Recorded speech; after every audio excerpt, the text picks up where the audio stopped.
Hey, salut tout le monde, on se retrouve pour une nouvelle vidéo. J'espère que vous allez toutes et tous bien.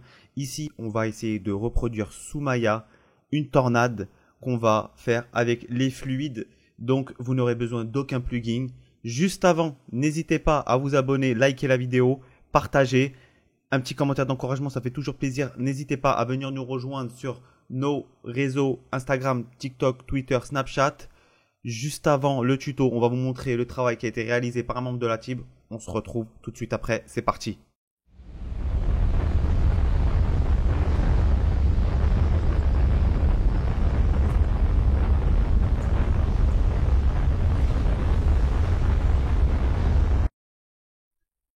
Ok, donc on est sous Maya.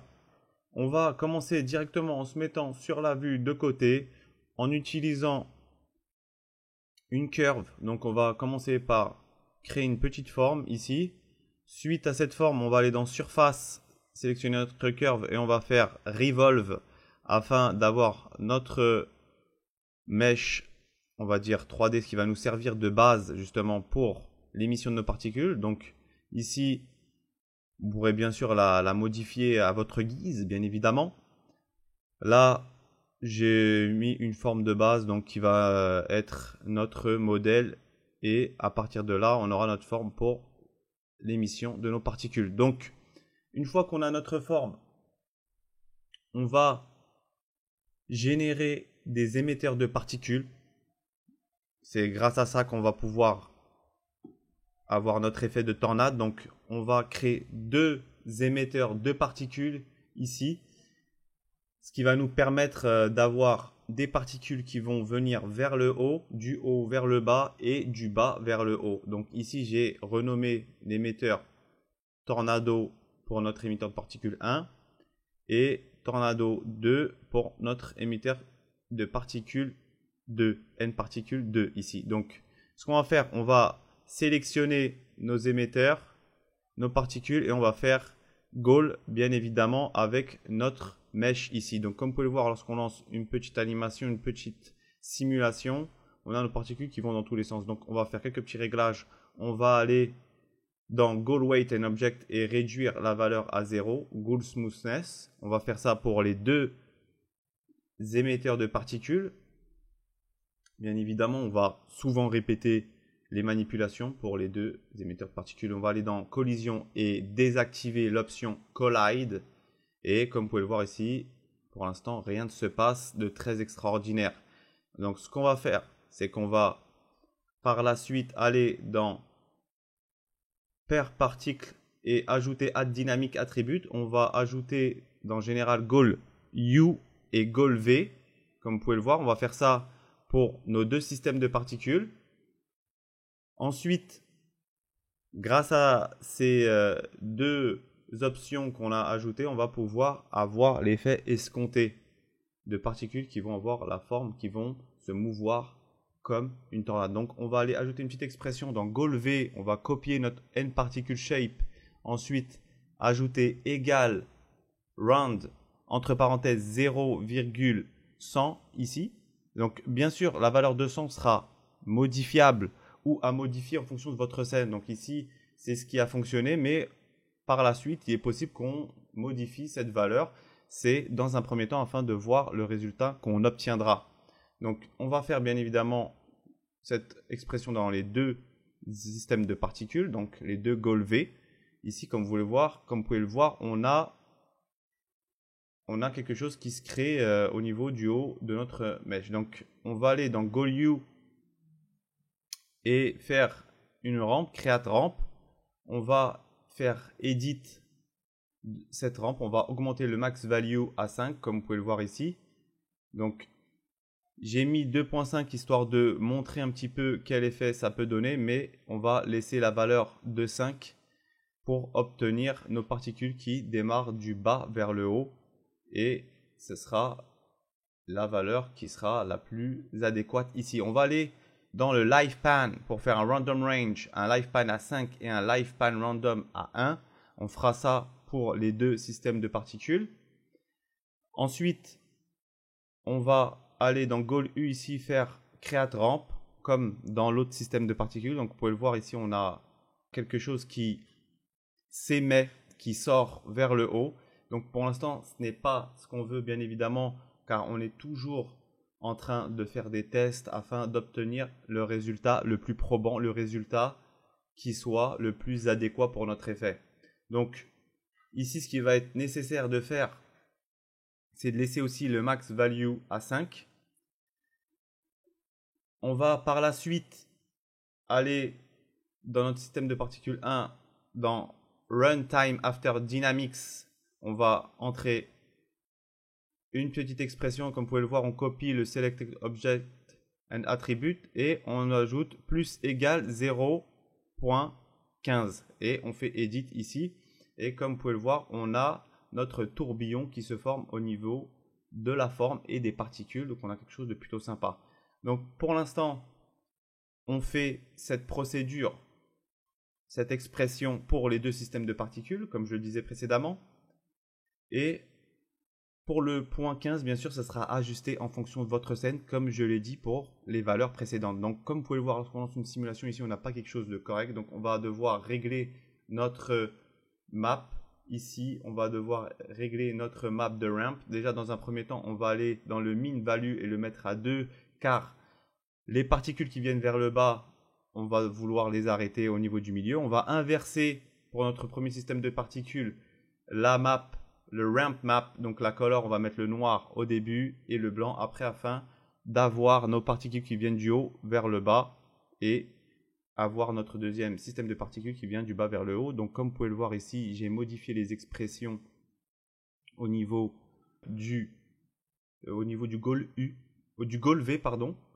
Et ce qu'on va faire, c'est que ici, j'ai dû oublier de mettre le live pan. Donc le live pan a été oublié. Donc ici, on va remettre le live pan à 5 et le live pan random à 1. Et ici, on a notre simulation de particules qui se fait correctement. Donc on a le mouvement escompté dans un premier temps. Et à partir de ce mouvement et de ces particules, on va pouvoir continuer à travailler afin d'obtenir l'effet escompté. Donc ce qu'on va faire, c'est qu'on va, ici je peux ajuster bien évidemment mon mesh en fonction de ce qu'on veut obtenir. Et par la suite, je vais utiliser mes deux systèmes de particules. Je vais faire un petit modification déjà, comme je l'avais dit par rapport aux expressions. Ici, j'ai réduit la valeur à 10. Ce qui est à, bien sûr, ajuster en fonction de votre scène, bien évidemment. Une fois qu'on a obtenu l'effet escompté, on va sélectionner nos deux systèmes de particules et faire un cache avec le nObject. Ici, on va laisser les paramètres par défaut, bien sûr, sélectionner votre dossier afin d'avoir votre système à un endroit où vous savez où il est stocké. Donc une fois qu'on lance notre cache, on aura nos particules qui seront animées et que l'on ne pourra pas changer ici. Donc on pourra enlever notre mesh afin d'avoir notre système de particules uniquement qui s'anime. Suite à cela, on va créer un conteneur de nos fluides. Donc ici, on va sélectionner nos deux systèmes de particules et mettre des emit from object. Ensuite, on va mettre l'authorize et on va lancer une petite simulation. Comme vous pouvez le voir, on a nos particules qui s'accordent normalement, parfaitement avec nos fluides. On va bien évidemment changer les paramètres afin d'avoir quelque chose de beaucoup plus beau. On va, pour changer les paramètres, aller dans le emit du dessus. Donc le emit top 2 ici, c'est notre emit du dessous, pardon, qui va du bas vers le haut. On va aller dans le densité, on va mettre à 5. Dans le fluid drop-off à 1.5, on va aller dans le fluid emission turbulence, mettre la turbulence à 5. Donc on va mettre les mêmes paramètres ici, sauf la densité qu'on va mettre à 6 pour notre deuxième système de particules. Sinon, on va aussi mettre la turbulence à 5. On va aller ensuite dans le content détail, mettre d'autres valeurs.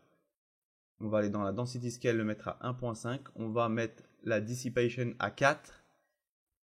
Et on va aller dans la velocity ici, mettre le sur à 10, le noise à 1. Et dans la turbulence, on va mettre la force strength à 1 dans un premier temps. on va pouvoir lancer une petite simulation et voir ce que ça donne. Donc ici, on voit que on a nos fluides qui partent dans tous les sens, mais on n'a pas une définition qui est optimale. Donc on va aller dans le Auto Resize, bien sûr. On va mettre le Max Resolution à 800, on va mettre l'Auto Margin à 3, l'Auto Resize Margin. Donc on peut lancer ici une petite simulation. On voit qu'on a toujours quelque chose d'assez pixelisé. On va aller dans le Base Resolution. Donc on va essayer de monter ces valeurs assez tranquillement. Donc ici, je le mets à 50. Et comme vous pouvez le voir, si je lance une petite simulation, ici, j'ai quelque chose qui commence à être plutôt sympa. Donc au niveau de la base resolution, allez-y avec parcimonie afin de pouvoir enclencher vos simulations de manière rapide. Sinon, bien sûr, plus on augmente la base resolution, plus on aura un temps de chargement qui sera plus long. Donc on va aller dans le shading dans un premier temps, dans le lighting plutôt, et on va mettre self shadow pour avoir quelque chose qui soit beaucoup plus réaliste au niveau du visuel afin d'avoir un rendu qui s'approche directement de notre travail final. Donc pour l'instant ce n'est pas terminé bien évidemment, on a encore quelques paramètres à changer.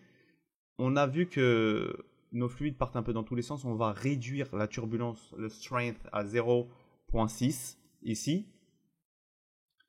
On va créer plutôt dans Field Solver un nouveau volume axis qui va nous permettre de vraiment faire tourner nos fluides ici dans le sens qu'on aura voulu justement afin d'avoir un réalisme supplémentaire. Donc comme vous avez pu le voir, on a mis ce Field Solver qu'on a appelé direction, on va le mettre au niveau de notre tornade qui va justement prendre toute la place, qui va être vraiment toute la longueur de notre tornade et la largeur bien évidemment. On va aller dans magnitude, on va mettre 5, on va aller dans Along Axis, mettre la valeur à 0 et le Around Axis, on va le mettre à -1 ici car ça va suivre le mouvement de nos particules. Et ensuite, une fois qu'on aura fait cela, on va aller créer un nouveau cache dans Maya Fluid, Ncache bien évidemment. On va faire un test de ce premier rendu, on va mettre les frames 150 et on va voir ce que ça donne. Donc on se retrouve tout de suite après. Donc voilà, ici on a notre premier cache donc de nos fluides. On voit qu'on a un mouvement vraiment sympathique. On a des fluides qui commencent à vraiment donner un résultat assez impressionnant. Il reste encore quelques petites modifications à faire afin d'obtenir quelque chose de beaucoup plus poussé, beaucoup plus impressionnant. On va aller dans Dynamic Simulation. On va augmenter la viscosity à 0.1, le friction à 0.08, le damp à 0.1 et on va mettre le solver quality à 500 et on va réduire la simulation rate scale à 0.6 et mettre le high detail solver all grid except velocity. Donc cela nous permettra pour le simulation rate scale d'avoir quelque chose de plus lent au niveau du mouvement et sera beaucoup plus impressionnant. Et on va augmenter la density scale à 2 bien sûr, à vous de voir en fonction du résultat de vos fluides. Et cela permettra d'obtenir quelque chose de vraiment impressionnant. On va ensuite aller au niveau de nos fluides dans le Auto Resize, augmenter la valeur max résolution à 1500 et mettre le Auto Resize Margin à 8. On peut aussi augmenter la base résolution en fonction du résultat qu'on veut avoir. Ici, je l'ai laissé comme ça pour ce test et je vais faire un nouveau cache et on attend juste après le cache et on revient tout de suite après. Donc là, on a notre résultat. Comme vous pouvez le voir, on a une animation vraiment qui est vraiment réaliste et impeccable au niveau de la direction que prend les fluides et au niveau de la forme et au niveau aussi de la finition. On a quelque chose de vraiment sympa. Donc suite à cela, vous pourrez modifier le shading, augmenter l'opacité, etc. Ici, on a juste montré la technique. Et pour le rendu, bien évidemment, je vous invite à vous diriger vers la vidéo qu'on avait fait pour avoir un rendu réaliste avec nos fluides. Donc j'espère que vous aurez apprécié ce petit tuto. On se retrouve très vite pour une nouvelle vidéo. Prenez soin de vous. Ciao!